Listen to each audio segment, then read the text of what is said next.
I felt when I was 30 years old and making that transition like I'd really failed, like it was a failure.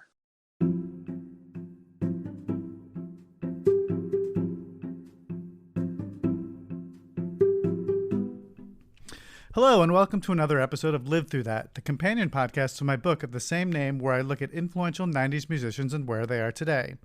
I'm your host, Mike Hipple, and on this podcast, we'll dig deeper into a pivotal moment into the lives of some of the artists I feature in the book, as well as artists I love and respect. Our guest today is John Strohm from the bands The Blake Babies and the Lemonheads. I still remember when I was a sophomore in college in the very late 80s, and my roommate at the time brought home a copy of the Blake Babies Earwig.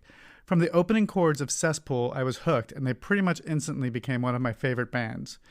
If I'm being honest, I think we really related to them because they looked like us, they sung about things that we understood, they could be our friends. And as the 90s progressed, more bands seemed to be just like us, but the Blake Babies were kind of at the forefront of that alternative nation thing that was just beginning to take hold. They split up, it seemed, just as we were getting to know them. Singer Juliana Hatfield went on to stratospheric heights for an indie artist. John went on to make several excellent records with the band Antenna, but at a certain point made the transition to becoming a music lawyer and became president of Rounder Records in 2017. John tells us about how that transformation happened.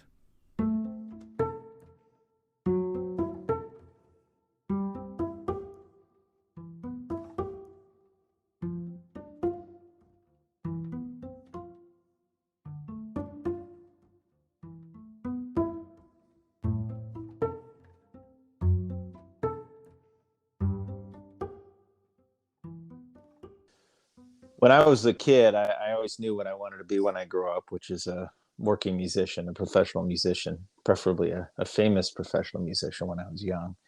And my life was really focused in that direction from a very young age. And I started learning instruments and getting bands together very early. By the time I was in high school in Bloomington, Indiana, I was a working musician. I was playing gigs in bars. I had a hardcore punk band that traveled around the Midwest and really had some momentum with music and not much else. I was not a particularly good student, and my parents are academics, and that was very frustrating for them.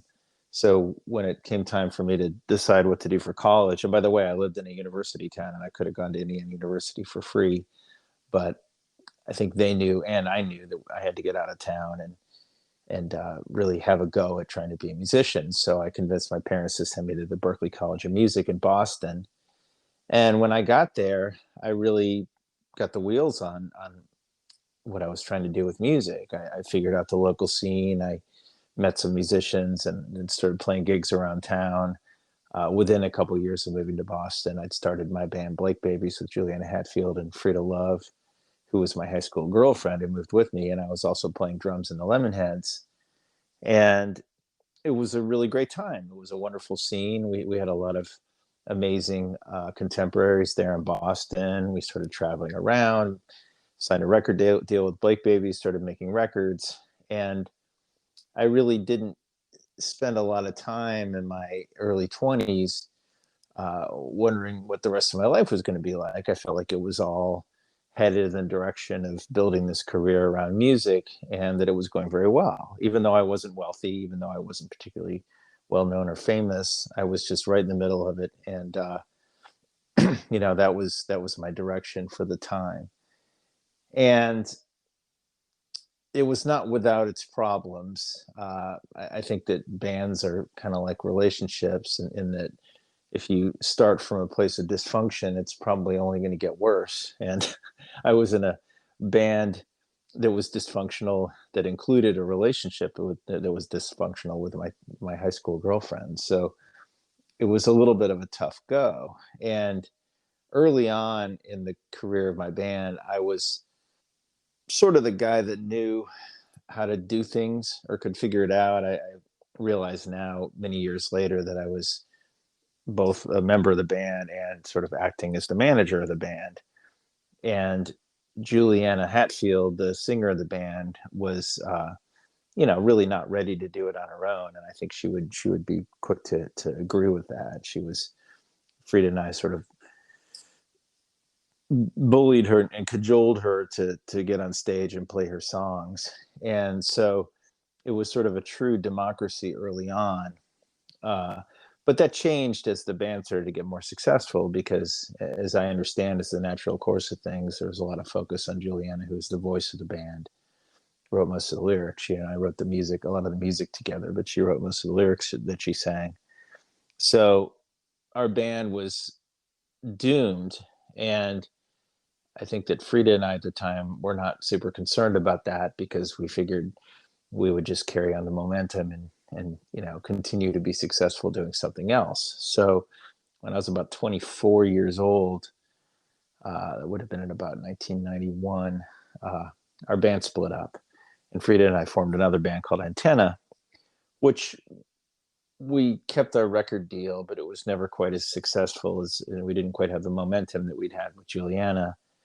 And I continued to play music full time after Blake Babies broke up, but I would say I was doing it with measured success. I rejoined the Lemonheads. I'd been the drummer in the band, and they had become very successful around the time Blake Babies broke up. So Evan Danda, who was one of my close friends, was generous to bring me back into the band as the guitar player. So between 94 and 98, I was playing guitar in the Lemonheads, and that became sort of my bread and butter gig. And I made a bunch of records during that period of time.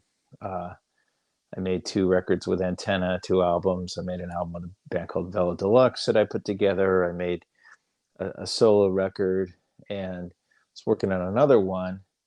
And I hit a point in my life where I was about 30. It was about 1997, 98, around the time the last Lemonheads tour was winding down, when I had become really frustrated because I didn't see things going the way that I hoped and maybe assumed that they would. I reached a point where I was sort of in a snag. I was not as able to make money. I had a nice publishing deal that I didn't have anymore. I didn't have a record deal anymore. I didn't have a big time rock band like the Lemonheads to play with anymore. And I was still working, but it was sort of diminishing returns. And that was a source of enormous anxiety for me, as I think it generally is for people who go into a creative career like that. And I had recently met and started dating my now wife of almost 22 years, Heather, who was not in the music world. She had gone to business school, and I moved to Birmingham, Alabama, to be with her. And she had a very different uh, angle on my life crisis than I did, which was, hey, if something isn't working, you should do something else, which was just mind blowing to me that was even, remotely a possibility that I could do anything besides be a musician. And disorienting, frankly, because I'd never really considered it. And but her angle on it was, well, I know you, and I know other people, and I know other people who are successful in other jobs, and they're not as smart as you, and they don't have any special skills that make them better suited for normal people work than you have. Why don't you just decide what you want to be when you grow up and just get it done? And amazing as it probably sounds, that was an angle that nobody had ever taken with me before, certainly not my parents, who thought of me as being a mediocre student. So the idea that I would go and learn how to do something else, I think, was something that people generally didn't try on me. But I really wanted to change, and it was very depressing at the time because I was 30 years old. But I went back to school, and with the intention of trying to become a lawyer, and I hadn't really thought about that much at all. And I had a very, I would say, transformative um, phone call with my then lawyer, who's a guy named David Prossi.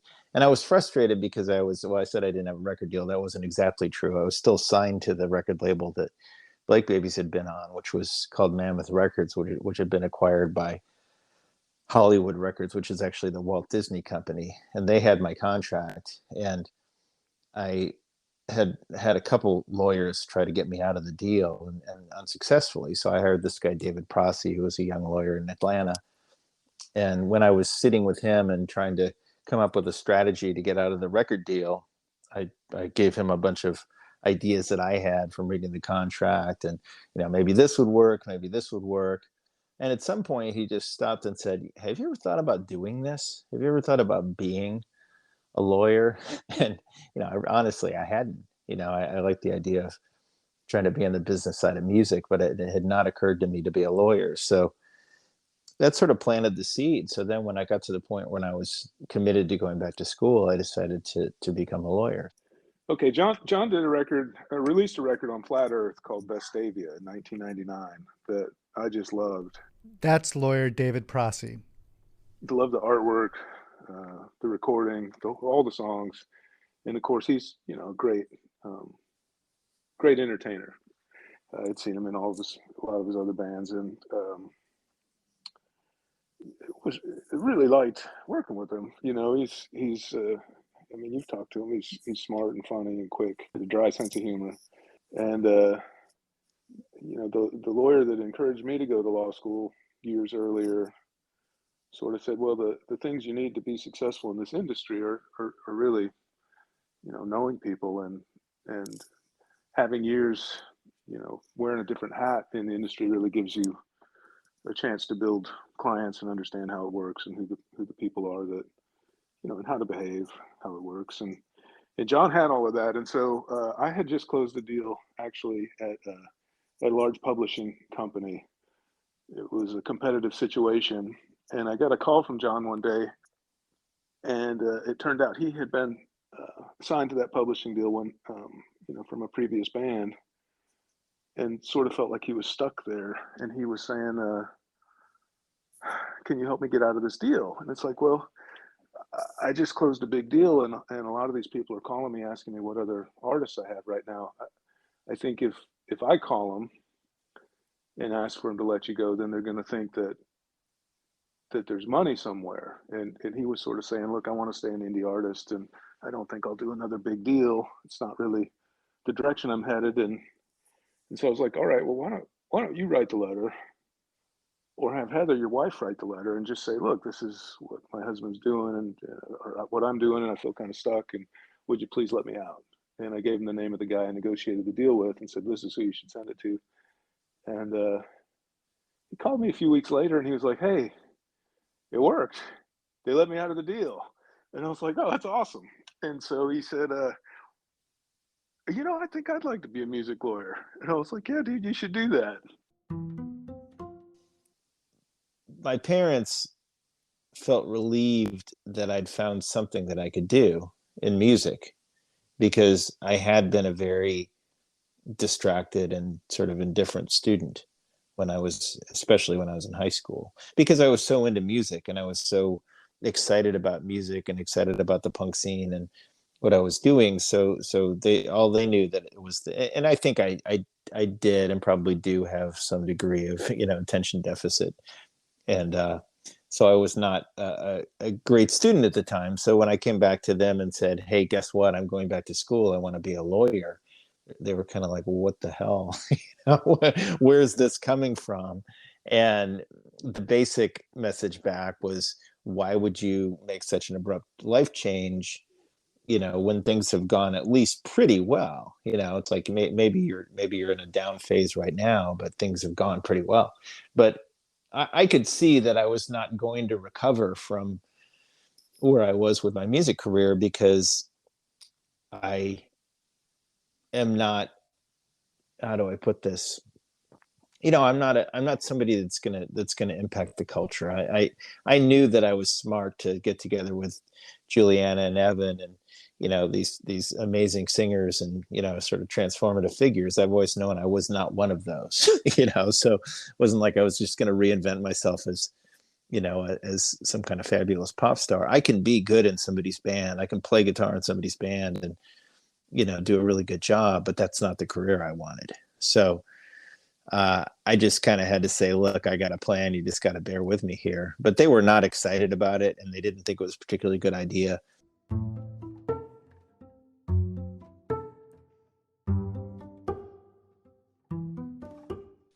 Sort of felt like a death at the time, because I was really giving something up. I'd been on this track since I was a tiny kid, and I, you know, felt at certain points that I was heading in the direction where I was going to have the career I wanted. Then I just ultimately didn't. And giving it all up and doing something like law school, which really made it impossible for me to keep doing music, just felt like the end of something. But then when I got into law school and actually started doing it and found that I was really pretty good at it and sort of enjoyed it, it was a great feeling. And that led to me getting a job. I didn't have my first real job, or first really any sort of job besides kind of being a part-time record store clerk, until I was 37, when I got a job at a big white shoe law firm.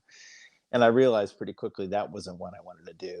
But, you know, my life from there became, how do I take this education that I have, this license that I have, and turn it into a way to work in music and serve musicians. And that became my career direction really from then on. And I got to the point after several years in practice when I really was working primarily with musicians and creative musicians that I really like. Uh, my first big music client was Bon Iver, and that was when I'd been in the law business for a couple of years, and just got sent a demo tape that just happened to be, you know, one of the best records I'd ever heard in my life. That was in 2007, and that really opened doors for me. So I was able to build a career around music as a lawyer. And the further I got into it, the more my perception of what my, you know, quote unquote music career had actually been. Because I felt when I was 30 years old and making that transition, like I'd really failed, like it was a failure, like I hadn't achieved what I set out to achieve, therefore I failed. And it was with great, you know, regret and anxiety and trepidation that I went into a new career, which was actually in a lot of ways a better fit for me, because I realized once I started working with artists that I developed skills working on my own career that were really applicable. And it was a great relief for me to not have my ego be at the center of it. And when I thought about it years on, when I was, you know, successfully doing something else and had a family and was settled into something, I realized that I'd really gotten to do literally everything I set out to do. You know, I made all these records that I'm still proud of. I got to travel the world. I got to work with amazing musicians.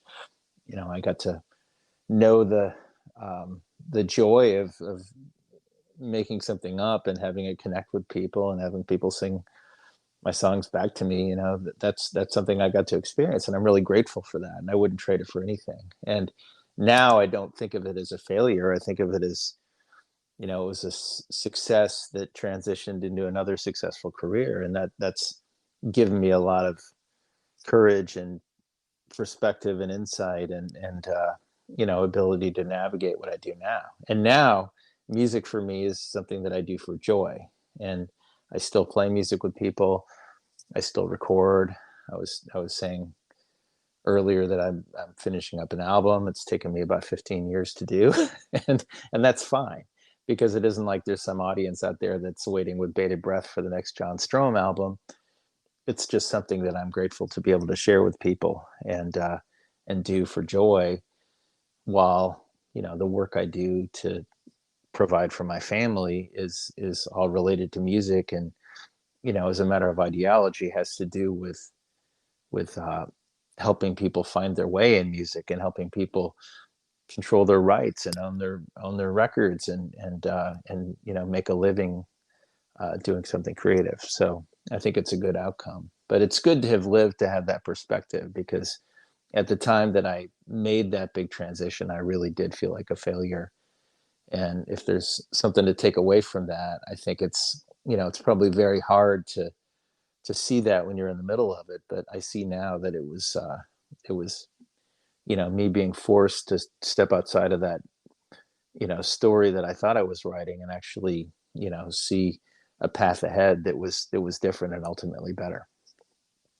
And my parents have both since then, you know, sort of come back and said, okay, we should have had more faith in you. You know.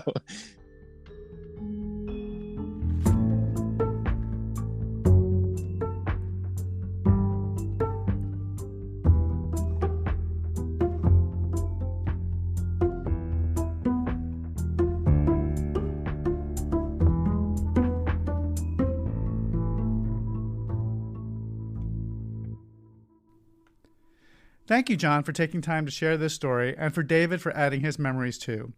John's hoping to release some new solo material maybe later this year. Plus, the Blake Baby's classic album Sunburn will be re-released on vinyl this June on American Laundromat Records. You can find links to where to buy that in the show notes. And a friendly reminder that you can also buy my book, Live Through That, on 90s Artists and get 15% off using the promo code PODCAST15 by ordering at the link on the podcast page. In addition, my earlier book, 80s Redux, is available wherever you buy your books. And if you like this show, please subscribe so you'll know when the latest episode comes out. We've got some great ones coming up.